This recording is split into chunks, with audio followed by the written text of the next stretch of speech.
saan na ngayon humahagupit itong si Julian? Yes po, good evening po. Good evening po sa ating mga tagapakinig. Sa latest po sa binabantayan natin na si Bagyong Julian. As of 4 p.m. po ay nasa layong 95 kilometers itong sentro ng Bagyo, west-southwest ng Itbayat, Batanes. At currently nagtataglay po ng lakas ng hangin na umaabot ng 175 kilometers per hour malapit sa gitna. Pagbugso na umaabot ng 215 kilometers per hour at kumikilos sa direksyong west-northwestward sa bilis na 15 kilometers per hour. Dahil pa rin po sa patuloy na epekto nitong bagyo, nakataas pa rin ang tropical cyclone wind signal sa ilang lalawigan sa northern Luzon. Signal number 4 ay nakataas sa Batanes. Signal number 3 naman sa northern at western portions ng Babuyan Islands. Signal number 2 sa northern at western portions ng mainland Cagayan. Kasama dyan ang Babuyan Islands o nalalabing bahagi ng Babuyan Islands, Apayao, Abra, Kalinga, Ilocos Norte at northern at central portions ng Ilocos Sur. Signal number 1 naman ay nakataas sa nalalaming bahagi ng Ilocos Sur, La Union, Pangasinan, Ifugao, Mountain Province, Benguet, nalalabing bahagi ng mainland Cagayan, Isabela, Nueva Vizcaya, Quirino, pati na rin sa northern portion ng Aurora at Nueva Ecija. Sa mga nabanggit pong lugar, asahan pa rin po natin malalakas na bugso ng hangin na dala nitong si Bagyong Julian.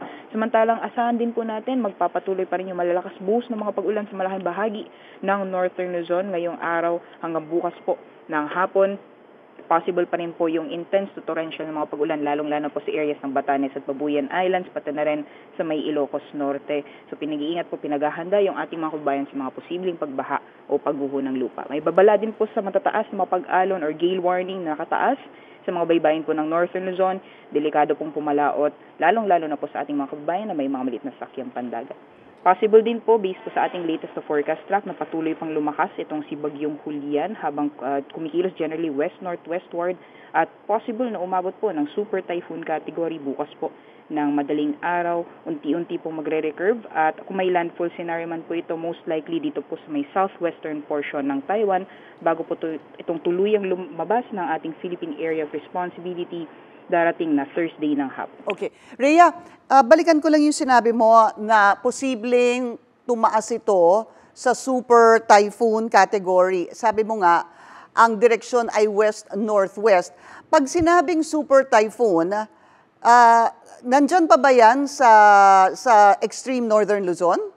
Yes po, although yung sentro nitong bagyo, pagdating po niya sa super typhoon category is more on dito sa may western portion na po ng extreme northern Luzon.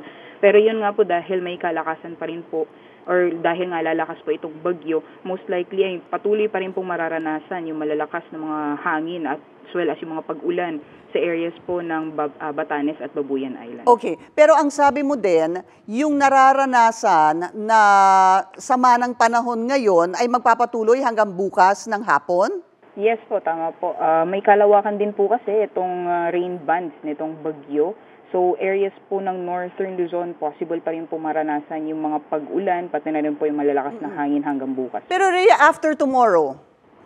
Pagdating po ng Wednesday, yung expected po kasi niyan is possible na maglandfall na po siya dito sa may southwestern portion ng Taiwan.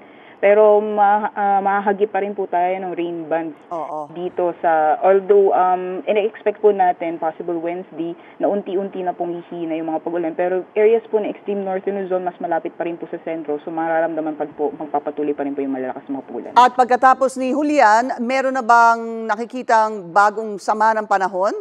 For now po, wala pa po tayong ibang minomonitor liban po dito kay Julian. Maraming salamat sa iyo, Rhea Torres ng Pag-asa.